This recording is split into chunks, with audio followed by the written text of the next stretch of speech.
del diálogo, aunque aquí online es un poco más difícil el diálogo porque no estamos cara a cara.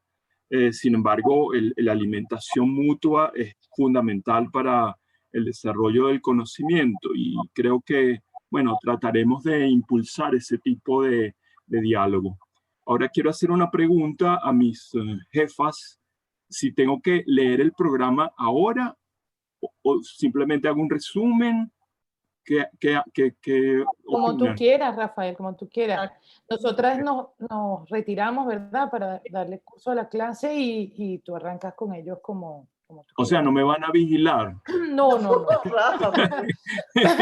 No, esto no. Ya hay demasiada vigilancia en la web para que nosotros continuemos con ok, ustedes. o sea que me siento libre ya con mis alumnos como si estuviera en la intimidad con ellos. Nosotros Ok, nos vamos porque no es una película de Wim Wenders. ok. Cuando nosotros vamos y ustedes siguen adelante. Bueno, felicidades, que tengan una exitosa tarde de Diplomado de Arte Contemporáneo. Chao, queridos.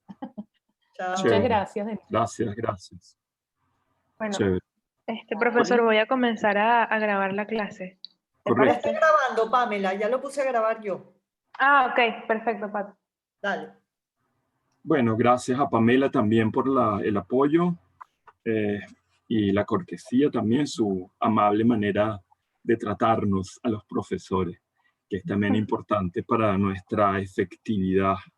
Bueno, como saben, este es un curso que tiene que ver con un elemento fundamental de la experiencia del arte contemporáneo, que es precisamente la tradición de la vanguardia a través de uno de sus instrumentos más característicos, que es precisamente el manifiesto. El manifiesto como forma prototípica de aparición de la vanguardia, como instrumento de visibilidad en el campo cultural fundamental de la vanguardia, ¿verdad? Es el aspecto, digamos, discursivo de la vanguardia, donde la vanguardia, digamos, sintetiza de alguna manera sus programas, sus prospecciones, sus proyectos. En ese sentido, es una base conceptual importante para entender los movimientos, los diferentes movimientos que han dado lugar a praxis particulares de la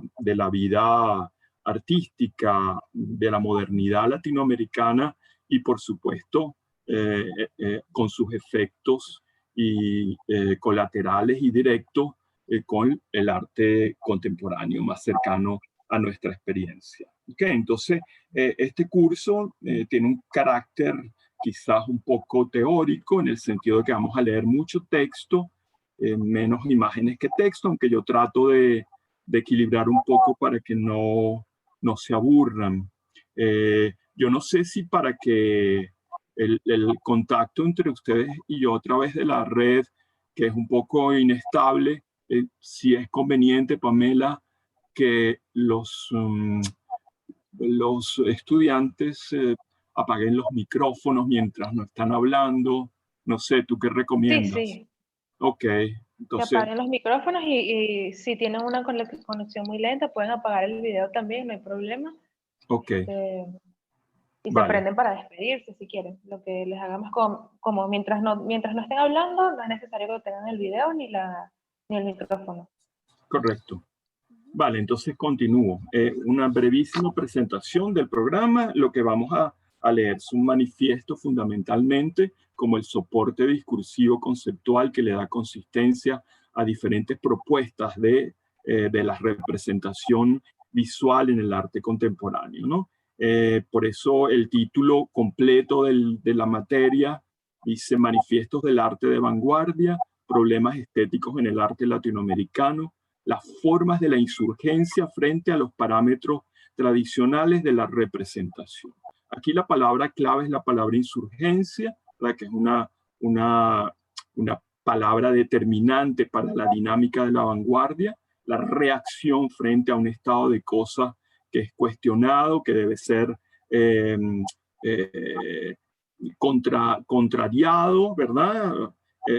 Y que en esa contrariedad o en esa contradicción está generando o intenta generar discursos novedosos de reemplazo de aquello que se debe transformar en sentido futurista, en el sentido de una prospección del arte hacia el porvenir. Esos elementos son característicos, lo saben ustedes que ya vienen de estudiar el arte moderno y el arte contemporáneo.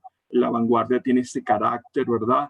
Primero de insurgir contra el estado de cosas presente, incluso de manera radical, con cierta tradición, y el intento político y estético al mismo tiempo de proponer una nueva escena de la producción artística, ¿verdad? Un poco fundamentalmente es eso lo que hace la vanguardia, lo que ha caracterizado las vanguardias históricas desde el futurismo hasta mediados, un poco más allá del siglo XX, ¿cierto? Bueno, entonces, eso que lo hemos estudiado y ustedes lo han estudiado seguramente con detenimiento en el aspecto europeo de la palabra o americano, norteamericano de la palabra, la vanguardia histórica que comienzan precisamente en Europa alrededor de la Primera Guerra Mundial y todas sus derivas a lo largo de esa primera mitad del siglo XX, con algunos fluvios ya más apagados en intensidad en la segunda mitad, ¿verdad? De la segunda mitad del siglo XX ya tenemos que escoger muy bien cuáles son los manifiestos y los movimientos, mientras que en la primera mitad tenemos muchísimo, o sea, hay una diferencia importante allí. El aspecto que vamos a focalizar en nuestro encuentro es obviamente lo que pasa de este lado del Atlántico, es decir, lo que pasa del lado de América y en particular de América Latina. Entonces, cómo ha sido la deriva del fenómeno de la vanguardia en América Latina a lo largo fundamentalmente de la primera mitad del siglo XX, ¿verdad? Entonces, yo les voy a enumerar simplemente, vamos a tener una pequeña introducción general, ¿verdad? Y el arranque va a ser la conexión de América Latina con la recepción en América Latina simultáneamente al hecho que se está produciendo en Europa del futurismo italiano y cómo eso nos muestra, ¿verdad?, una manera ya quizás típica de la relación abierta de América Latina con los flujos y los influjos que vienen de Europa, la capacidad de América para incorporar lo ajeno y transformarlo, incorporarlo a su propia dinámica productiva, imaginaria y conceptual también, ¿verdad? Entonces somos un continente abierto, un continente en construcción, culturalmente hablando, ¿verdad? Y la propia dinámica de nuestros cruces culturales y nuestros mestizajes e hibridaciones nos permite, de alguna manera, como lo han pensado ciertos teóricos que vamos a evocar esta tarde, esa amplitud, esa apertura, esa capacidad de involucrarse y mezclarse con la alteridad, con aquello que es diferente a nosotros y a incorporarlo de manera positiva para producir cosas nuevas, ¿verdad? Innovaciones y propuestas que también alteran el estado de la estética contemporánea, no solamente a nivel continental latinoamericano, sino a nivel mundial. ¿Ok? Entonces vamos a ver esta pequeña introducción hoy. La próxima clase se la vamos a dedicar a México, donde aparece, digamos, una de las primeras vanguardias, la vanguardia actualista de los llamados estridentistas, en vinculación directa con el fenómeno del desarrollo de la pintura mural en México, que ustedes saben que está muy ligada a los procesos políticos de la revolución, de la institucionalización de la revolución mexicana a partir de los años 20, 21. A continuación, esta cartografía de la vanguardia latinoamericana a partir de sus manifiestos es bastante cronológica, ¿no? Comenzamos entonces con el primer manifiesto estridentista del año 21. Vamos a continuar entonces con algo quizás más conocido por todos nosotros, que es la Semana del Arte Moderno en Brasil con el famoso movimiento antropófago. Entonces vamos a tener una pequeña vinculación con los principales manifiestos y las propuestas plásticas de la antropofagia entre los años 22 y 28. A continuación vamos a aproximarnos a la experiencia del constructivismo de Torres García en Uruguay, cuando él retorna de Europa en 1934, y bueno, lo que se crea ya, la llamada Escuela del Sur, y todos los discípulos que genera Torres García al regresar a Montevideo, la fundación de revistas, la fundación de arte constructivo en el año 35, el taller Torres García.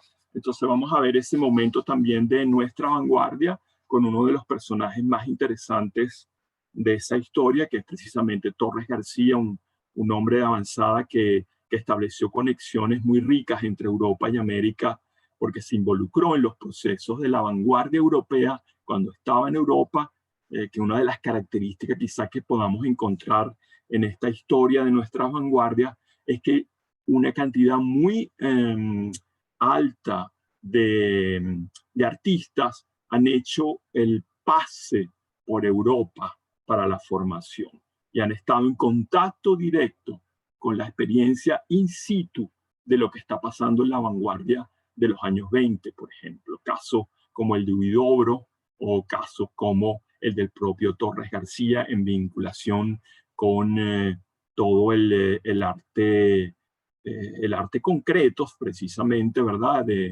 Digamos, del neoplasticismo, la conexión con Mondrian, etcétera, etcétera. Vamos a tratar de ir viendo esas conexiones, esas vinculaciones del artista latinoamericano con lo que está pasando en el continente europeo. Bueno, a partir de allí pasaremos a la experiencia del arte concreto en Argentina de los años 40, que también está influenciada por la presencia de Torres García en el vecino país de Buenos Aires. Hay conexiones directas entre Buenos Aires y Montevideo para la construcción de el arte concreto en Argentina, ¿verdad? La formación de la Asociación Arte Concreto Invención en el año 46 y la formación del Grupo Madí también en el año 46, ¿verdad? Y otra característica que vamos a encontrar en todos estos movimientos de vanguardia tiene que ver con la aparición de revistas. Las revistas son también, como los manifiestos, objetos emblemáticos y prototípicos de la manera de funcionar la vanguardia. La revista se ha convertido en el órgano de congregación de los grupos, de integración de las ideas y de manifestación pública de las ideas, ¿no? En algunos casos son revistas muy efímeras, de muy pocos números, que aparecen con la impulsión de la primera emoción del movimiento, pero esos documentos están allí como prueba de esa insurgencia, de esa potencia de insurgir que los movimientos presentan en su primera avanzada. Después los movimientos se van como se dice, ralentizando un poco en su vehemencia. Los propios artistas encuentran sus caminos individuales y ya la experiencia grupal, colectiva, va perdiendo fuerza, ¿no? Pero en principio los grupos se organizan como yo he dicho en algún momento, como máquinas de guerra para combatir un determinado escenario cultural en el país que viven. Estas máquinas de guerra también las podemos considerar como cuerpos ampliados, es decir, cuerpos integrados por más de un individuo, es decir, son ampliaciones de cuerpos, como diría Deleuze y Guattari, que adquieren una cierta fortaleza al estar unidos en una máquina que funciona en alguna medida de manera, digamos, aceitada y unitaria, ¿verdad?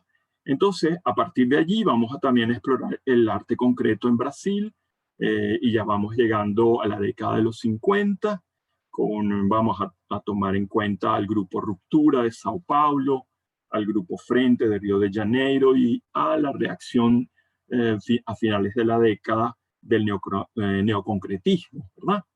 Y luego vamos a abordar en la séptima clase el arte abstracto en Venezuela, de los años 50 también. Bueno, a partir un poco fundamentalmente de lo que significó el grupo Los Disidentes en París y a partir de sus manifiestos y sus textos, pero obviamente revisando también la obra de sus principales exponentes, ¿cierto? En la clase 8 vamos a abordar el arte informalista venezolano en Venezuela, años 60-64, focalizando la atención en uno de los movimientos quizás más radicales de la vanguardia latinoamericana de la primera mitad del siglo XX y sus secuelas, que es el Techo de la Ballena, ¿verdad? Con sus manifiestos, sus revistas, sus exposiciones, sus catálogos, y bueno, sobre todo en este caso nos interesa la virulencia, la vehemencia de los manifiestos balleneros, que son quizás emblemáticos de lo que es el manifiesto de vanguardia como instrumento de ataque, como instrumento de discusión radical de ideas, de desafíos también al espacio cultural, ¿verdad? Y finalmente vamos a hacer un pase por una experiencia concreta en la Argentina de finales de la década de los 60, que algunos de ustedes quizás conocerán.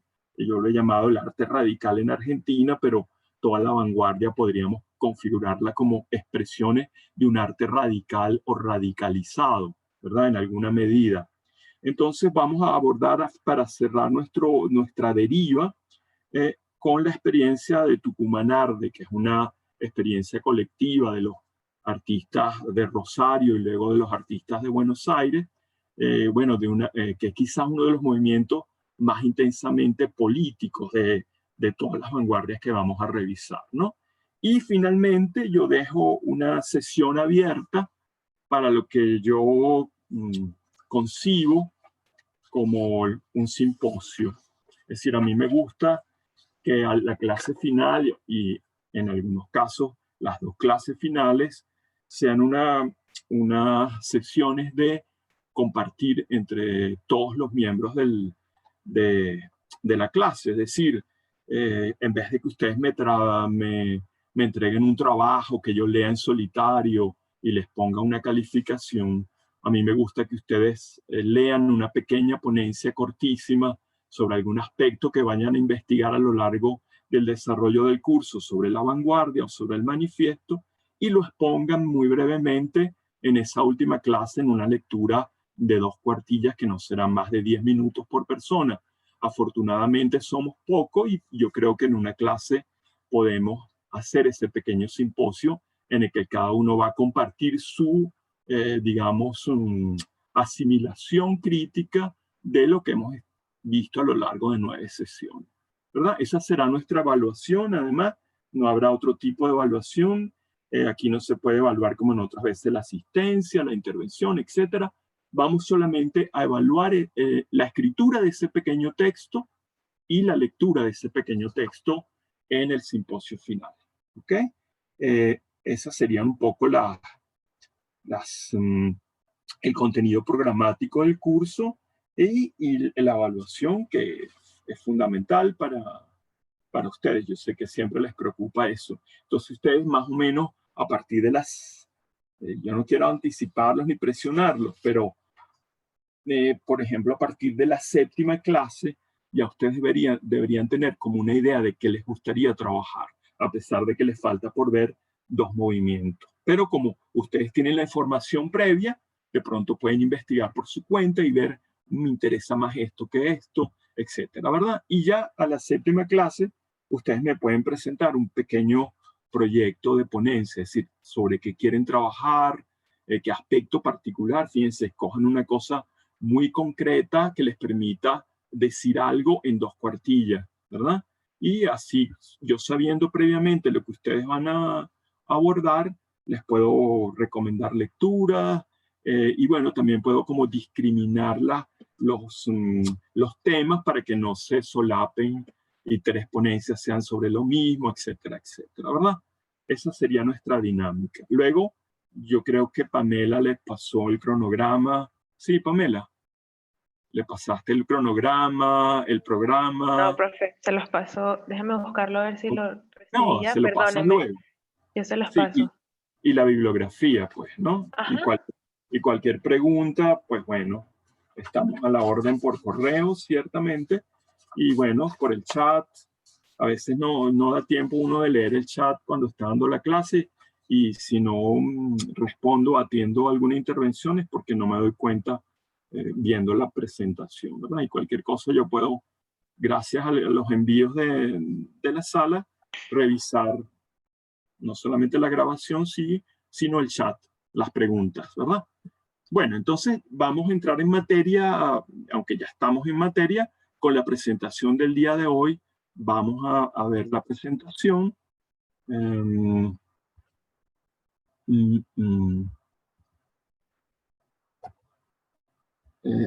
¿Están viendo o no? ¿Están viendo la presentación? No, profesor, no se ve Ah, la presentación. No, no un se momento entonces, ya. Vamos a hacerlo. Ok, tengo que abrir aquí primero. Ahora sí. Ok. Ahora sí. Sí, vamos a ponerla en pantalla completa. Ok. Bueno, aquí tiene la presentación del curso como Diplomado en Arte Contemporáneo, Manifiesto del Arte de Vanguardia, las formas de la insurgencia en el arte del siglo XX latinoamericano. Vamos a empezar entonces con un preámbulo que tiene dos partes. Esto es un elemento nuevo que añado en esta aventura, en esta nueva experiencia con el curso. Fíjense que uno siempre tiene la tentación de modificar el curso, aunque hay como temas elementales y fundamentales que hay que abordar siempre. Esta vez quise añadir dos elementos que pueden ayudarnos a comprender la experiencia particular de la vanguardia y el manifiesto como forma emblemática de la vanguardia, y la experiencia concreta en América de esa relación con la vanguardia y el arte moderno. Y quiero entonces convocar aquí la presencia de una figura importantísima para nuestra visión de América, que es la figura del poeta cubano José Lezama Lima, que bueno, es una de las figuras más complejas de la cultura latinoamericana moderna y contemporánea, ¿verdad? Uno de los grandes poetas modernos, el gran autor de la novela Paradiso, y un gran también ensayista, particularmente complejo por su poética barroca de alguna manera. Y él tiene un libro muy particular que me parece un libro fundamental para la imaginación americana, para nuestra comprensión de nuestra realidad cultural, que es precisamente un libro que él tituló La experiencia americana, publicado el año 57 en La Habana, y que recoge algunas conferencias de él en el Liceo de La Habana, ¿verdad? O en el Ateneo de La Habana, en esa época, en esa década de los 50. Entonces tomo solamente un fragmento de un ensayo largo y denso que invito a leer, ¿verdad? Está en la bibliografía, aunque el examen no es fácil de leer, es precisamente por su dificultad muy estimulante. ¿Sí? Es decir, el propio Lezama decía, solo lo difícil me convoca, solo lo difícil es estimulante, decía él, ¿no? Precisamente. En la influencia americana, dice, lo predominante es lo que me atrevería a llamar el espacio gnóstico abierto, donde la inserción con el espíritu invasor se verifica a través de la inmediata comprensión de la mirada. Las formas congeladas del barroco europeo y toda proliferación expresa un cuerpo dañado, desaparecen en América por ese espacio gnóstico que conoce por su misma amplitud de paisaje, por sus dones sobrantes. El simpatos de ese espacio gnóstico se debe a su legítimo mundo ancestral. Es un primitivo que conoce, que hereda pecados y maldiciones, que se inserta en las formas de un conocimiento que agoniza, teniendo que justificarse paradojalmente con un espíritu que comienza. En este fragmento que parece en cierta medida, y quizás lo es, hermético, Lezama está proponiendo una de las líneas de sentido fundamentales de su libro, que es precisamente recomponer para América Latina la fuerza que nuestra propia manera de entender la realidad nos ha dado y nos da para reconfigurar las herencias de la cultura europea. Eso va a ser también un síntoma que vamos a ver en nuestras vanguardias. Un problema que las vanguardias europeas no tenían, ¿verdad? Nosotros somos herederos de una experiencia colonial, somos de alguna manera la periferia de la metrópoli. Entonces tenemos una condición histórica particular en la que siempre hemos tenido como el desafío de compararnos con el continente europeo, de establecer relaciones entre lo que ocurre en Europa y lo que ocurre en América, ¿verdad? Y en algunos momentos hemos tenido una cierta experiencia de complejo de inferioridad frente a lo europeo. En algunos momentos los críticos o la crítica han tendido a ver por ejemplo, en la vanguardia latinoamericana un retraso con respecto a la vanguardia europea, etcétera, etcétera. Y Lezama está tratando, como muchos otros artistas latinoamericanos, pensadores, poetas, pintores, escultores, arquitectos, etcétera, etcétera, en una reafirmación del poder de invención de América, y que América no solamente recibe la influencia americana, la influencia europea, perdón. América no es un ente pasivo que solamente recibe y se impregna de lo que le viene ya empaquetado o digerido de la metrópoli, sino que es una comunidad activa, una comunidad crítica además, que bueno, reacciona de una manera muy particular frente a esa herencia y la transforma, la deforma, la reconfigura desde el punto de vista de sus propias necesidades expresivas, de sus propias necesidades sensibles, ¿verdad?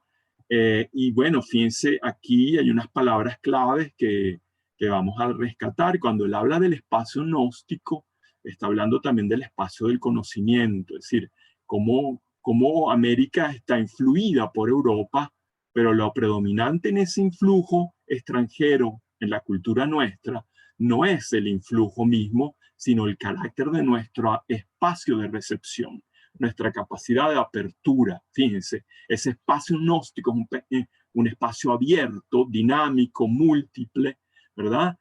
Donde la inserción con el espíritu invasor, fíjense la palabra espíritu invasor, se verifica a través de la inmediata comprensión de la mirada. Es decir, la sagacidad del espíritu americano que capta rápidamente esos influjos y los incorpora a su propia dinámica de construcción de una imaginación, ¿no? Y bueno, fíjense cómo él va a hacer una crítica también. Buena parte del libro es una distinción entre lo que es el barroco español, como se está dando en España en el siglo XVII, y en que se convierte en América, transportado ese mismo barroco en figuras como Sor Juana Inés de la Cruz, por ejemplo, ¿no? O como los arquitectos de las iglesias en Perú o en Brasil. El arte también de la colonia, cómo reconfigura las herencias de ese barroco, y él va a decir que las formas congeladas del barroco europeo, o sea, el barroco europeo se congeló, y añade esa acotación que toda proliferación expresa un cuerpo dañado. Cuando una experiencia prolifera de manera, digamos, descontrolada, es ya sospechosa, como ese barroco que se regó como una especie de forma ya canónica, petrificada. Esas formas congeladas en América desaparecen por efecto de ese espacio gnóstico que ese espacio lo conoce América por la amplitud de su paisaje. Para Lezama es muy importante la noción de paisaje como noción de construcción de cultura. Un paisaje es una forma de organizar el mundo, no solamente el mundo físico, el mundo de la naturaleza, sino el mundo metafísico, por así decirlo, por el mundo intelectual, el mundo imaginario. En general, digamos, el mundo de la sensibilidad, ¿verdad? Y entonces América tiene esa potencia de apertura, de amplitud, de construcción de vínculos entre sus propias herencias autóctonas y los elementos que recibió de las migraciones y del dominio imperial español, como ocurre en Brasil con el dominio portugués, ¿verdad? Entonces, fíjense que América tiene dones sobrantes, le sobran dones, mientras que Europa se congela, América efervece, rebosa de pulsiones creadoras. El simpatos, es decir, la simpatía de ese espacio gnóstico, y aquí simpatos también tiene que ver con la idea de analogía. Para Lezama es muy importante la potencia analógica del mundo, cómo se relacionan todas las cosas entre sí, cómo hay vínculos a veces impredecibles entre los fenómenos, entre los objetos. Y eso es muy importante para su noción también de poesía, del poema, del arte en general. La simpatía entre los elementos en ese espacio gnóstico se debe a su legítimo mundo ancestral, es decir, a su herencia también autóctona, indígena, pero también en ese sentido, ese simpatos de nuestro espacio gnóstico es un primitivo que conoce, fíjense, es un primitivo que conoce, que hereda pecados y maldiciones, que se inserta en las formas de un conocimiento que agoniza, teniendo que justificarse paradojalmente con un espíritu que comienza. Es decir, la cultura americana se basa en esa herencia española que ya viene un poco también, digamos que disminuida, minimizada por las repeticiones y las reiteraciones, desgastada de alguna manera, y aquí renace por esa fuerza del espacio gnóstico, de nuestros propios elementos culturales que obligan a una reconfiguración radical de esa herencia y a las mezclas. Fíjense que la hibridación es uno de las potencias también de la cultura mestiza, y cómo los diferentes interrelaciones y cruces entre las diferentes visiones de mundo de esas culturas que coinciden en un momento histórico enriquecen muchísimo la manera de entender la realidad y el arte, ¿no? Y un poco entonces Lezama Lima, en otros momentos de la experiencia americana, va a decir: América no tiene nada de qué avergonzarse, América está a la altura de las búsquedas más arriesgadas de la tradición de la cultura moderna occidental, ¿no? Y bueno, ese es como un elemento importante para afianzar nuestra confianza en las potencias de nuestra propia cultura, que me parece algo importante que a mí me gusta destacar en el recorrido de este curso. Finalmente les voy a compartir un fragmentito del Manifiesto Antropófago de Oswald de Andrade de 1928, que también quizás uno de los manifiestos más populares de nuestra vanguardia, de nuestra primera vanguardia, que bueno, entre otras cosas, fíjense que en el texto de Lezama hay una idea de incorporación del mundo y de una digestión también. Lezama utiliza mucho la metáfora de digerir el legado europeo para transformarlo en otra cosa. Y él habla del horno transmutativo de la cultura americana.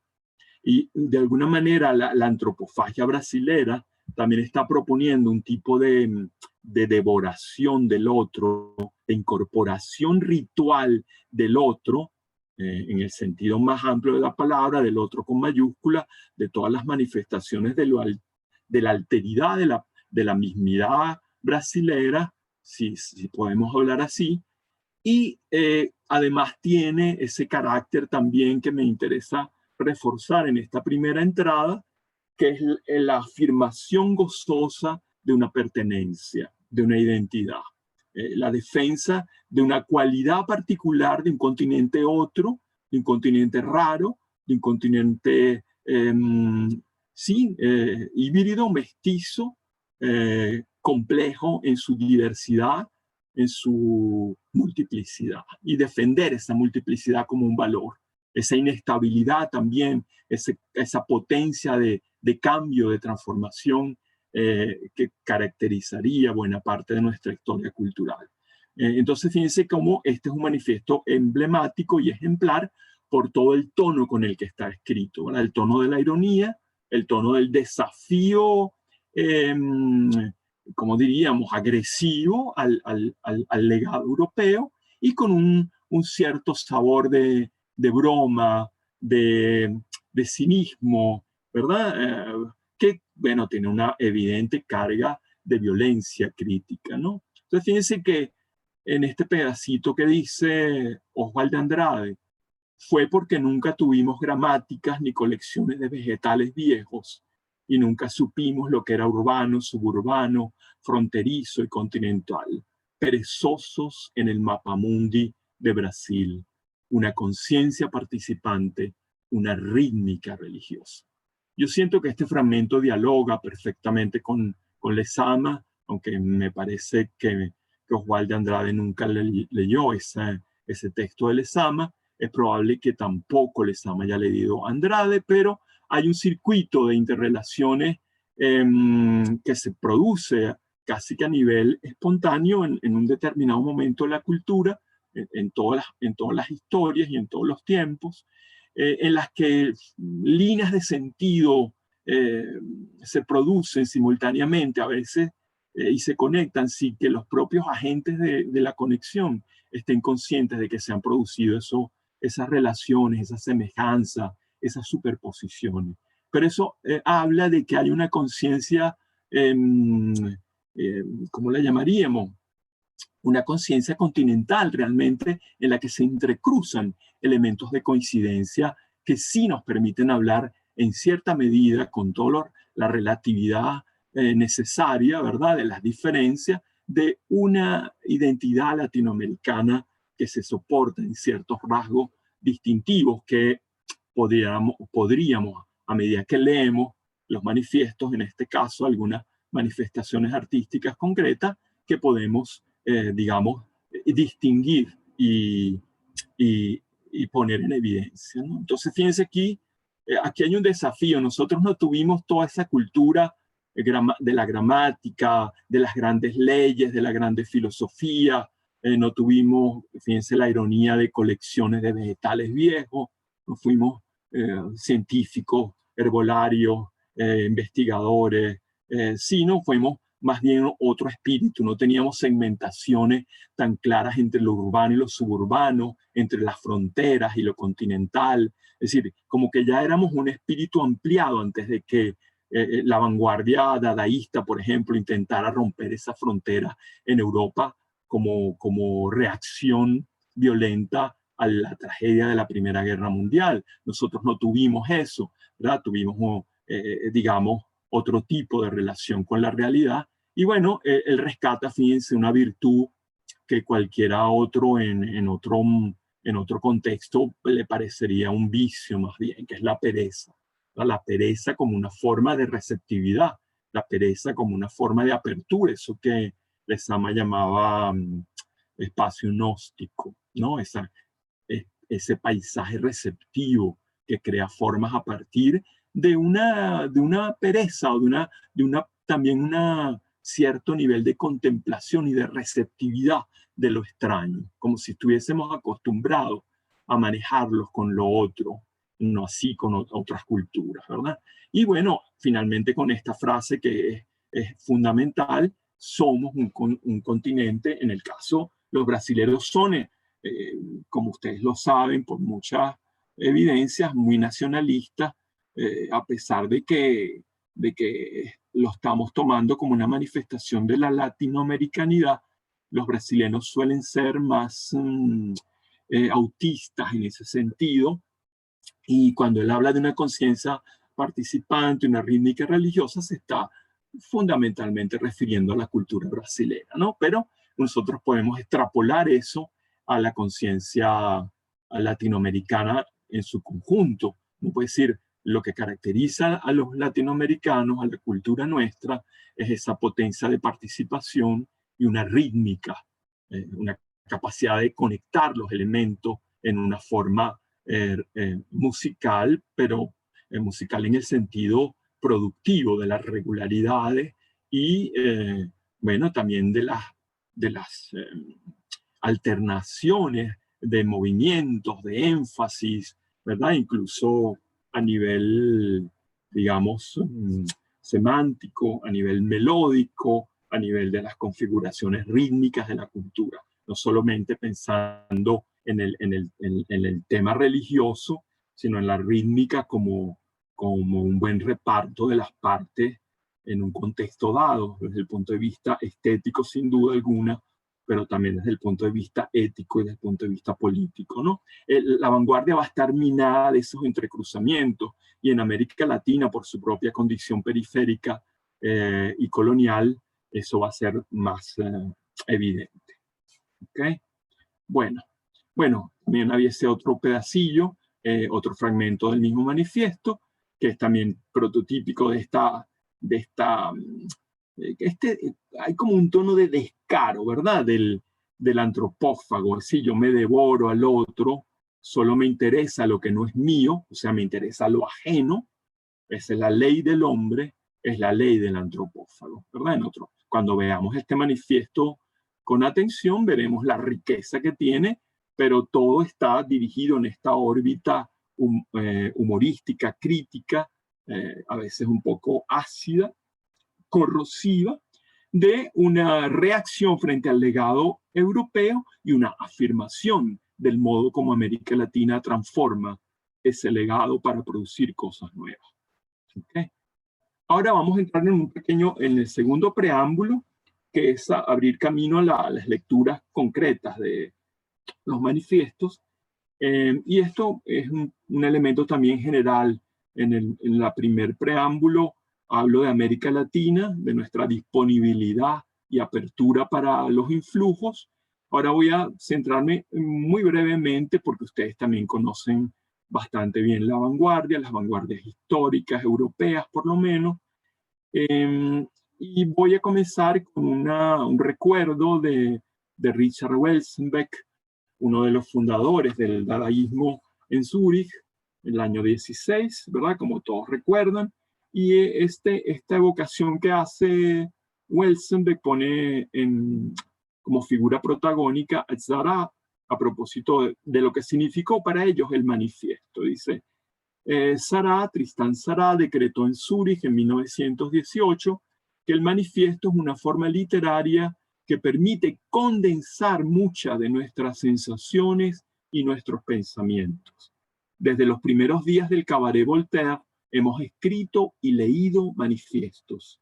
No solo los hemos leído, los hemos declamado con un desafío y un máximo de intensidad vocal. El manifiesto como medio literario correspondió a nuestro deseo de contacto directo. Nos importaba no perder tiempo. Queríamos sacudir a nuestro adversario para incitarlo a la oposición y, si fuera necesario, crearnos enemigos. Nada detestábamos tanto como la calma romántica y la búsqueda de un alma que estábamos persuadidos solo podía manifestarse a través de nuestra propia actividad. Fíjense que aquí, en este pequeño recuerdo de lo que fue para ellos manifestarse el manifiesto, ya nos tenemos unas claves importantes de lo que podríamos llamar una poética del manifiesto de vanguardia, ¿verdad? Reconoce, y Tzara lo va a decir en otro momento, el manifiesto es un género literario, una forma discursiva particular con unas características retóricas específicas, ¿no? La vanguardia va a desarrollar esa poética del manifiesto, como lo dice Blanchot muy bien en uno de sus textos de El diálogo inconcluso. ¿Es el diálogo inconcluso? El diálogo inconcluso. Él tiene un texto maravilloso que yo recomiendo leer, el Ateneum, que creo que está en la bibliografía, donde plantea la herencia romántica de la modernidad y plantea como ya en el romanticismo de Jena a finales del siglo XVIII, la voluntad de manifestación de los grupos literarios se convirtió en uno de los mecanismos fundamentales de participación del artista en un campo cultural crecientemente conflictivo, ¿verdad? Y nosotros somos herederos de esa primera reacción del romanticismo. Por ejemplo, si pensamos en el programa del idealismo alemán de 1795, que es un texto que siempre recomiendo como un texto que está en el inconsciente de la modernidad, de nuestra modernidad, ¿verdad? Del siglo XX y, por supuesto, del siglo XIX. Entonces, fíjense, al mismo tiempo, la necesidad de manifestarse, y el manifiesto como forma literaria es una condensación de sensaciones y pensamientos.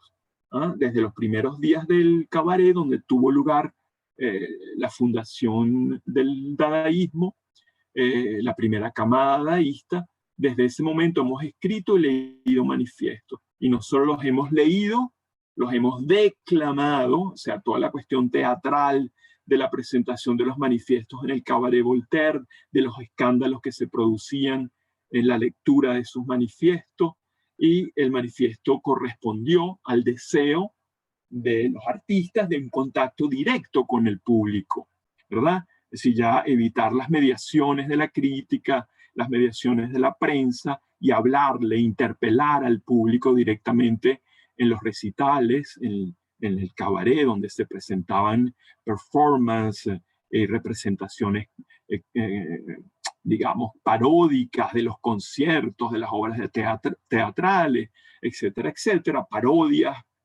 críticas. Nos importaba no perder tiempo. O sea, el manifiesto es una forma expedita de comunicación, inmediatez. El manifiesto, no vamos nosotros a entrar en una teoría del manifiesto, porque no se nos iría todo el curso en eso, pero sí ver esas líneas centrales a partir de los manifiestos que vamos a leer, que el manifiesto es un discurso de urgencia, un discurso de intervención inmediata sobre un determinado contexto cultural para responder a una situación concreta, para oponerse a ella y para de alguna manera, dinamitarla, atacarla, influir para transformarla, ¿no? Entonces, aquí el contacto directo con la realidad fundamental, la urgencia, la velocidad, el carácter de sorpresa de la intervención del acto vanguardista,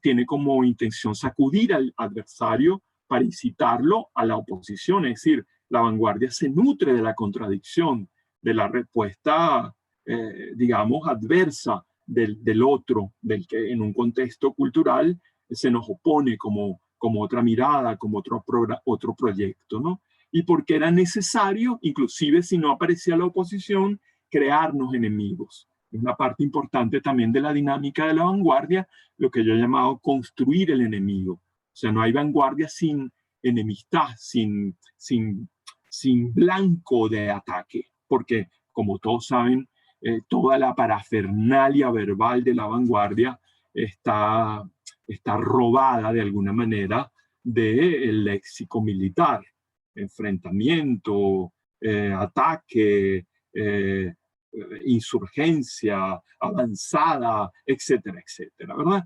Entonces, fíjense cómo al mismo tiempo, como aquí es una parte también importante de los manifiestos, que el manifiesto tiene a deslindar rápidamente en frases cortas y contundentes un campo. Es decir, qué cosas no queremos, qué cosas queremos, qué cosas tenemos, qué cosas tuvimos, qué cosas querríamos tener o necesitamos tener. Y esas cosas que no tenemos, que necesitamos crear, son precisamente las que abren el horizonte del porvenir, ¿verdad? Los manifiestos podrían ser considerados también en un sentido romántico, como lo pensó en algún momento Novalis, como fragmentos del porvenir. Son discursos de la promesa. Son textos que anuncian un nuevo un nuevo orden de cosas, ¿no? Entonces está ligado obviamente a la utopía artística y política, y por eso es inevitable que los manifiestos de vanguardia estén contaminados de política. Eso es inevitable, ciertamente. Bueno, aquí ven ya con una idea de lo que es el manifiesto: necesidad de manifestarse, necesidad de comunicarse directamente con el público, de desafiar el estado de cosas, de oponerse a una cosa que está petrificada, que en el caso de los dadaístas era también un cuestionamiento del orden mundial que llevó a la catástrofe traumática de la Primera Guerra Mundial, digamos la desconfianza y el desconsuelo también de todos estos jóvenes que vieron frustradas sus aspiraciones artísticas en medio de una conflagración absolutamente suicida del continente, ¿verdad? Bueno, el propio Dada tiene un manifiesto, los manifiestos, Dada es un autor de manifiesto, o sea, como si eso es una, así como hablamos de poetas, hablamos de ensayistas, pudiésemos hablar de un manifestista, un manifestor, como escritor. Y él escribió muchos manifiestos. En este famoso manifiesto Dada del 18, él también da como una definición de manifiesto que me gustaría que la tuviésemos en cuenta. Él dice, parodiándose a sí mismo, que está escribiendo un manifiesto: para lanzar un manifiesto es preciso querer A, B, C, fulminar contra 1, 2, 3, impacientarse y aguzar las alas para conquistar y esparcir a grandes y pequeños A, B, C, firmar, gritar, jurar, arreglar la prosa a manera de evidencia absoluta, irrefutable, probar su non plus ultra y mantener que la novedad se asemeja a la vida. Fíjense que aquí él casi que está dando una receta del manifiesto. ¿Cómo se hace un manifiesto? Bueno, ¿por qué se lanza un manifiesto? Porque queremos algo, porque necesitamos algo, deseamos algo. La potencia del deseo que está en el fondo de todo movimiento, de todo acto, ¿verdad? De toda esa energía de lo posible que está en el fondo del deseo. Entonces, cuando nos falta algo, cuando hay una carencia, cuando no estamos de acuerdo con lo que está ocurriendo en un momento determinado de nuestra experiencia vital, bueno, reaccionamos exigiendo cosas. Entonces, para lanzar un manifiesto es preciso que algo esté mal y querramos cosas distintas. Entonces, un manifiesto debe tener una declaración de principio donde se explicite qué se quiere. Quiero esto, pienso en un arte de este tipo, pienso en una relación del artista con el público de esta manera, etcétera, etcétera. Y obviamente atacar, fulminar, contra 1, 2, 3. Es decir, lo que llamaba hace un ratito Welsenbeck la construcción del enemigo. Es necesario tener a quien atacar, ¿no? Para toda esa teatralidad de la guerra, del teatro de la guerra, que también es el escenario prototípico de la vanguardia.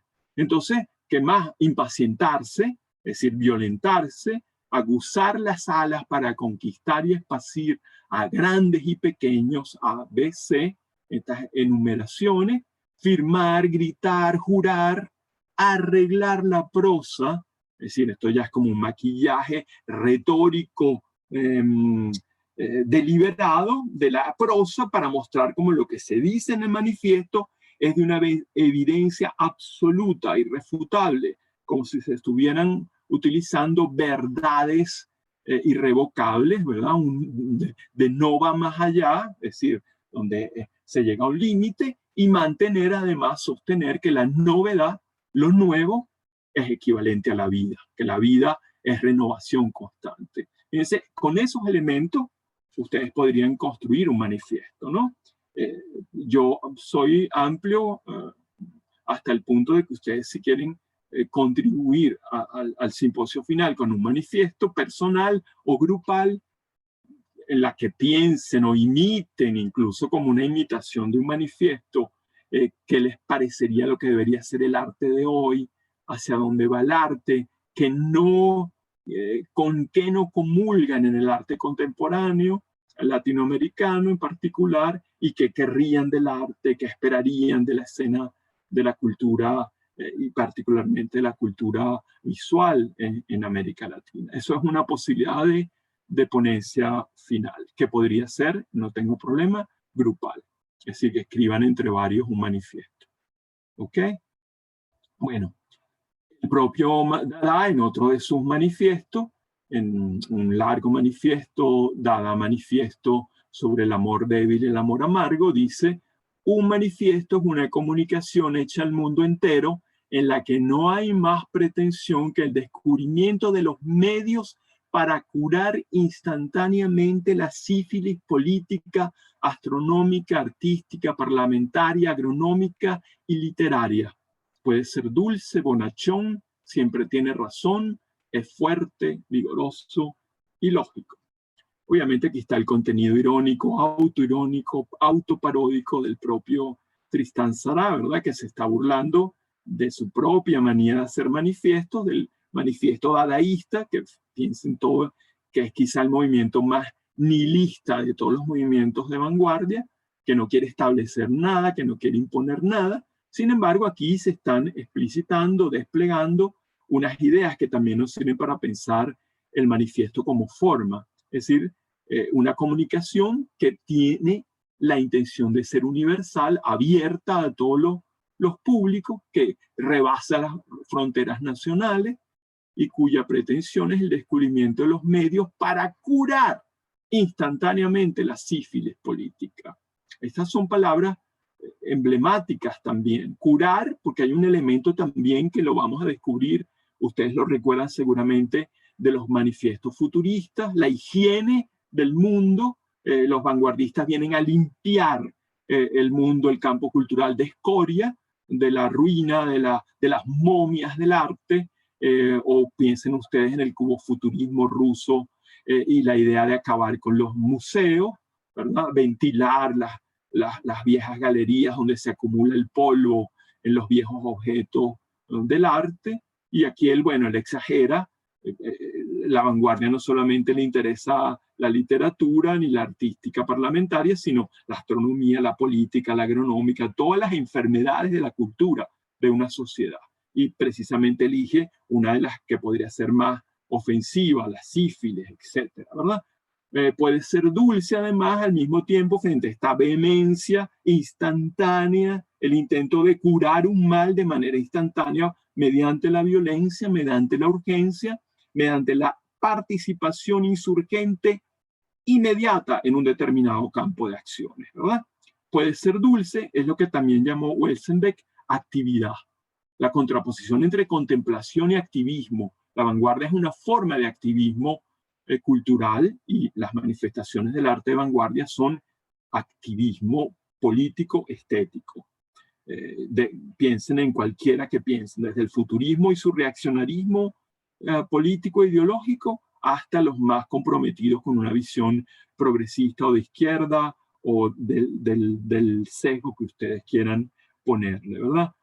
Porque también vamos a encontrar movimientos de una sola persona que son los que menos nos interesan, como el caso del creacionismo de Huidobro, que no vamos a abordar nosotros, precisamente por tratarse no de una máquina de guerra configurada con un ímpetu colectivo o grupal, sino con una voz aislada que, tiene sus efectos sobre un determinado campo de la cultura occidental, porque no solamente en Latinoamérica, sino en Europa, el influjo de Huidobro en la poesía francesa de los años 20, etcétera, etcétera. Porque ese es otro elemento que vamos a ver, el doble viaje de la relación entre lo que América recibe de Europa, pero todo lo que Europa recibe de vuelta de América.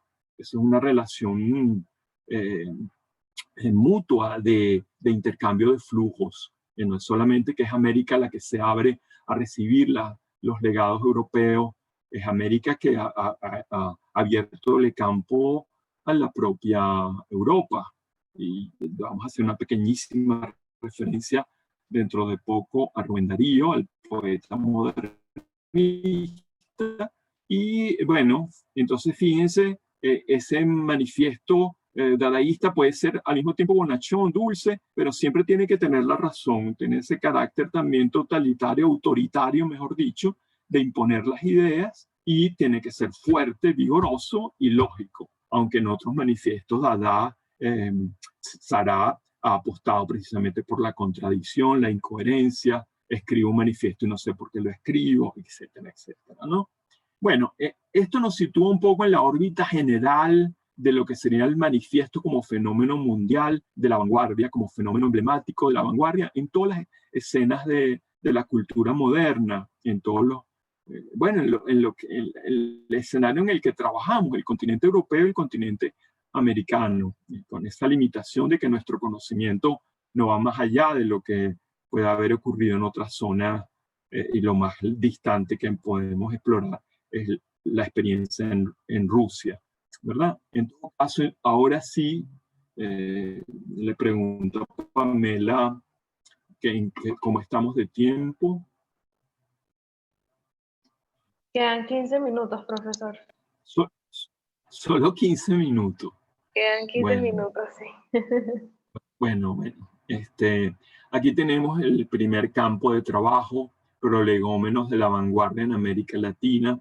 Antes de entrar precisamente a los manifiestos, quería mostrarle cómo América Latina, a pesar de ser un continente que entró en la modernidad con un cierto retraso importante por su propia condición colonial, piensen que Cuba no se libera del dominio español sino a finales del siglo XIX, en 1998, ¿verdad? Y que, bueno, ha tenido una historia cultural y política muy, muy terrible, que, bueno, apenas salir del dominio imperial español cae en el dominio del influjo imperial norteamericano, y su vida republicana ha sido muy inestable, y sigue siéndolo después de la llegada de la revolución del año 59. Entonces ha tenido una historia. Vamos a encontrar que América Latina tiene una cercanía muy, muy viva con Europa, y precisamente su situación de atraso, o de aparente atraso, la hace más curiosa, más ávida, más desafiante, más arriesgada, más temeraria, más antropofágica seguramente, para comer todo lo que no sea ella y hacerse más fuerte, ¿verdad? Una cosa que dice también Osvaldo Andrade en su manifiesto: me como al otro, incorporo al otro para hacerme más fuerte, que es una de las cosas de la cultura tupí, que él defiende como forma paradigmática de esa brasileñidad que se opone al gusto europeo. Entonces, fíjense, Darío, que es un poeta modernista, un poeta que se ha creado sobre la estructura de la poesía simbolista, la poesía decadente francesa, que va a revolucionar la poesía en español precisamente por esos contagios tempranos con la poesía decadente o simbolista francesa, con el parnasianismo, etcétera, etcétera, y su mezcla o su incorporación a la lengua española de elementos de la sintaxis francesa. Es decir, cómo él va a contaminar el español hispánico, el español de España, con elementos que provienen de una lengua extranjera para crear otra lengua para la poesía en español. Y eso ya es una cosa que pone en evidencia de manera radical el hecho de que Nicaragua, ni siquiera en la capital, que se educa en una iglesia con un cura, que empieza a leer, que se convierte en un tipo que se crea autodidácticamente con las lecturas que puede encontrar, mal que bien, ¿verdad? Aprendiendo latín, etcétera, etcétera, y hace una revolución desde su minoridad, desde su minusvalía cultural, y es capaz de devolverle a Europa, bueno, un idioma nuevo, un idioma renovado. Es lo que podemos encontrar también en el caso de un periférico y de un menor como Franz Kafka en Praga, con respecto al dominio de la lengua alemana. Es decir, como también él, desde la periferia, desde el margen, desde su minoridad, produce una nueva manera de entender el alemán literario y le enseña a Alemania a expresarse de nuevo en un alemán completamente limpio, completamente renovado, ¿no? Eso es interesante. Todos aquellos que han leído los ensayos sobre literatura menor de Deleuze y Guattari saben que el origen de esa reflexión es precisamente Kafka, ¿no? El diario kafkiano. Y si Deleuze y Guattari hubieran sido más curiosos, menos europocéntricos, y si hubieran leído algunas cosas de América Latina, hubiesen encontrado que también aquí, mire, ya en 1900 encontramos una mirada, finales del 19, en el que operamos también como pueblo periférico minoritario o menor, con una fuerza radical de insurgencia y renovación. ¿Okay? Bueno, aquí les muestro, paso rapidísimo sobre esto. Para mí es interesante, pero está muy sintetizado. Darío se encuentra en París en 1900, porque ya él se convierte en un cronista oficial de muchos periódicos, de mucho tiraje en América Latina, por ejemplo, en La Nación de Buenos Aires, La Opinión Nacional de Caracas y los grandes periódicos chilenos o mexicanos. Y bueno, él se gana la vida no como poeta, que es muy difícil ganarse la vida como poeta todavía hoy, y bueno, tiene que convertirse en un periodista que escribe a destajo, reseñas sobre las exposiciones en Europa, lo que está pasando en la vida cultural parisina o madrileña, sus crónicas de Madrid, sus crónicas de París, sus peregrinaciones por Italia. Es decir, es un tipo que está comunicándose constantemente con el continente desde Europa, transmitiendo, imágenes, sensaciones, puntos de vista sobre lo que él está viendo allá. Entonces, él en la Exposición Universal de París de 1900 está recorriendo las galerías, es un texto muy bonito de su libro Peregrinaciones, y se encuentra de pronto en medio de sus paseos por las salas de arte con esta escultura, la famosa escultura del Balzac de Rodin, y queda, perplejo, estupefacto frente a esta mole, un poco informe. La descripción que él hace de la escultura es valiosísima, bellísima, interesante, ¿no? Les invito a leerla si quieren. Seguramente lo pueden encontrar en la red y bajarlo. Pero en todo caso lo que me interesa es el impacto que le produce a este hombre que viene de un contexto cultural donde el clasicismo, la cultura del barroco, del rococó francés, de la asimilación neoclásica del arte antiguo, y que tiene toda esa idea de la perfección, del ritmo, de la sonoridad, de la música, de la poesía y del equilibrio de la forma, se encuentra de pronto con este Rodin inesperado, que no es el Rodin más tradicional de otra escultura más uniforme, más canónica en el sentido de la belleza convencional. Y aquí ya él no tiene ya herramientas conceptuales para explicar qué es eso que él está viendo. Entonces hay la perplejidad, hay la sensación de precariedad expresiva, o sea, qué decir de esto, cómo transmitirle a sus lectores en Buenos Aires o en México, en Valparaíso, cómo transmitirle lo que él está viendo, o sea, cómo describirle esto. Les resultaba fácil describir un paisaje, un cuadro de Delacroix quizá, ¿verdad? Pero describir esta mole, que él llama una mole elefantiásica, que de repente la ve por un lado y parece que es un bloque de piedra que se va a caer, en la que no se ve por ninguna parte a Balzac, etcétera, etcétera. Entonces, frente a esta perplejidad, la reacción de Darío no es una reacción conservadora. Él dice, no pierdo mi fe en Rodin frente a esto que me está mostrando. Persisto en creer en la lealtad de Rodin. Es decir, el Rodin no me está engañando, no me está pasando gato por liebre. Es decir, hay algo aquí que me está interpelando. Yo no sé qué es, pero la gran figura de Rodin se está desplazando hacia otra experiencia que me la está anunciando, siendo que es para él el sacerdote de la síntesis, el escultor como sacerdote de la síntesis, siendo leal a su propuesta, dice, lo que Rodin nos está mostrando aquí, quizá posiblemente es la esfinge moderna, es decir, fíjense, el enigma de la modernidad o la fórmula de un arte futuro. Es decir, Darío no se lamenta de lo que se pierde, de ese otro Rodin más clásico, sino más bien se entusiasma por lo que abre esta manera de entender la escultura, del trabajo con la materia, de cómo ocupa el bloque de roca o de bronce el espacio.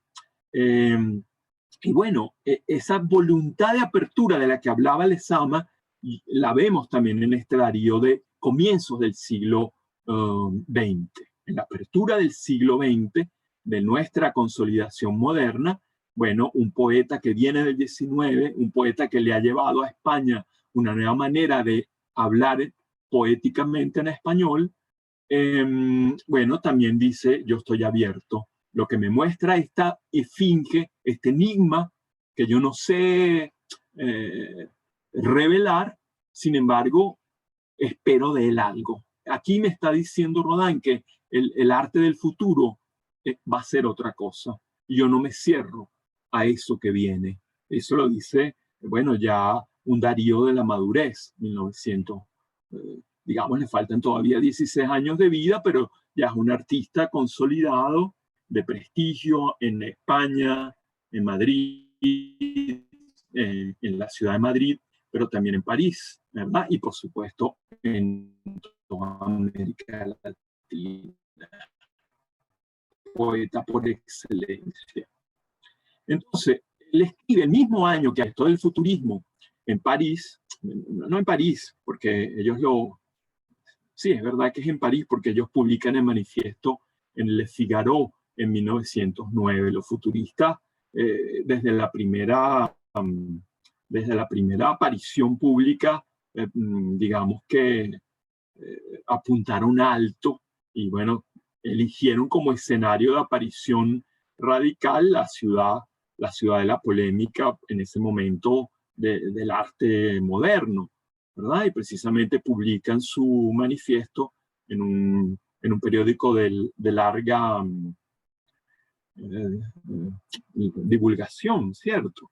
Entonces, pero lo que me interesa señalar aquí es la simultaneidad de la respuesta americana al futurismo. Es el mismo año de aparición del primer manifiesto del futurismo en París, en el Figaro de 1909, y ya en América Latina, Rubén Darío, que está en Europa, sin duda alguna, está ahí muy cerca del acontecimiento, va a narrar para sus interlocutores latinoamericanos. Por lo tanto, el que lee el periódico La Nación, La Opinión Nacional, yo creo que ya La Opinión Nacional no existía, pero La Nación de Buenos Aires leían en 1909 ese informe de Darío sobre el futurismo, ya entraba en contacto con la vanguardia europea de manera casi simultánea.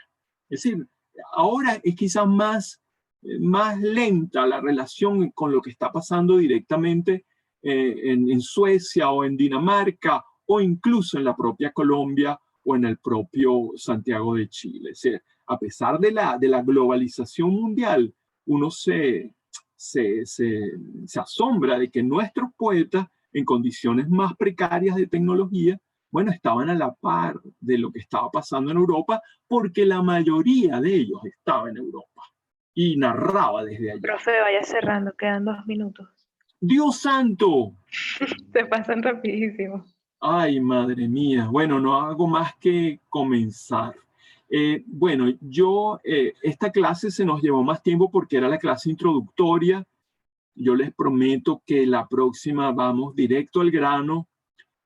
Yo les voy a pasar a través de la mediación de Pamela la presentación de hoy para que la puedan revisar en sus casas de aquí a la semana que viene. La vamos a retomar como una primera media hora de la clase que viene y abordamos la segunda escena. Fíjense que aquí no tenemos tiempo de jugar porque, bueno, las escenas están dedicadas a un fenómeno y es esa escena y no tenemos posibilidad de dedicárselas a otras escenas al mismo movimiento, al mismo grupo. Entonces quizás, bueno, esto que tengo solamente 30 láminas aproximadamente, me parecían que eran pocas, pero siempre la palabra va más allá de lo que tenemos, la palabra viva siempre va más allá de lo que tenemos previsto en el esquema. Entonces, nada, les dejo, aquí no van a entender nada del manifiesto en esta letra liliputiense, pero el manifiesto, de los manifiestos están recogidos bueno, en cantidad de antologías, en libros que están recomendados en la bibliografía, y sin ir más lejos lo pueden bajar directamente de cualquier página de internet, ¿verdad? El primer manifiesto y todos los otros manifiestos, el manifiesto de la pintura futurista en particular. Y bueno, nos vamos entonces viendo esta imagen del grupo futurista central, ¿verdad? Russolo, ahora no me acuerdo bien de los nombres, el del centro está obviamente Marinetti, Filippo Tommaso Marinetti, el jefe de manada, de grupo, pero fíjense además, yo planteaba en otro curso donde también hablo de vanguardia, que la foto de vanguardia, muchas de las fotos de los vanguardistas, la foto colectiva de los grupos, es un manifiesto.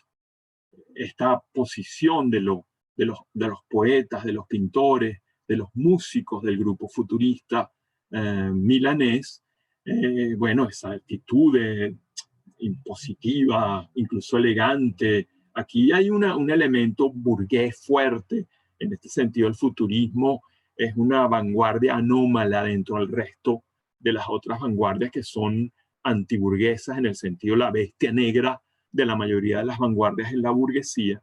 Aquí tenemos más bien una relación conservadora con la herencia burguesa, el militarismo y fundamentalmente luego una identificación de Marinetti directa con el fascismo mussoliniano. Eso hace que el futurismo sea una experiencia particularmente particular dentro de la historia de la vanguardia.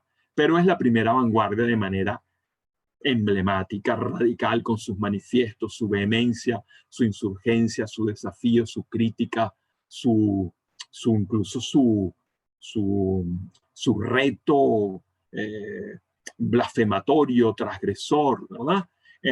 Y entonces, bueno, esta foto también nos da esa imposición, enos aquí nosotros, los artistas que vamos a cambiar el mundo, que desafiamos a la mediocridad del arte burgués, de la situación del arte en ese momento, que proponemos un arte que se escapa, por supuesto, a todas las previsiones de la estética tradicional, que es uno de los caballos de batalla de la vanguardia.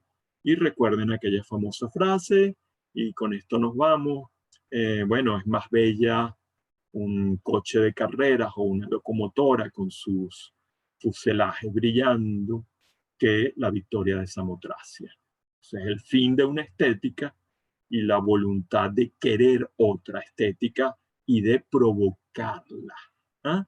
Ese elemento me parece muy importante, lo vamos a abordar siempre, que es el carácter que yo llamo performativo del manifiesto. El manifiesto quiere hacer lo que dice. Su urgencia lo impulsa a que lo que declara o su promesa sea en acto una acción. Una acción que quiere ser construcción, en acto, mediante la palabra. Una confianza tal en la palabra que lo dicho es como lo hecho. Eso lo vamos a ver con más atención en los próximos encuentros. Bueno, les dejo el campo libre para que puedan descansar y espero que hayan tenido una experiencia provechosa de esta primera entrada en materia, ¿verdad? Ya nos vamos. Sí. Nos vamos, querida. Gracias, sí. Nos vemos Chévere. en media hora para la clase de Constanza. Gracias, profesor. Gracias. El link En lo es que el reciba mismo. sí, el link siempre va a ser el mismo. Okay. En lo que reciba el material, el programa y el cronograma del profesor, yo se los envío a ustedes a sus correos. Correcto. Vale, un Cualquier placer cosa, para mí dialogar con ustedes, ver caras queridas, conocidas, caras nuevas, no conocidas, y que bueno, que ya me entusiasma mucho como el misterio de que esconden esas caras un poco escépticas todavía conmigo, pero poco a poco me iré ganando su confianza, estoy seguro. Dale, pues, un gran abrazo a todas, Chao, profe. que la mayoría son mujeres, creo. ¿Solamente está Alberto? ¿O hay otro varón por ahí? Si es un único varón, Aquí, profe.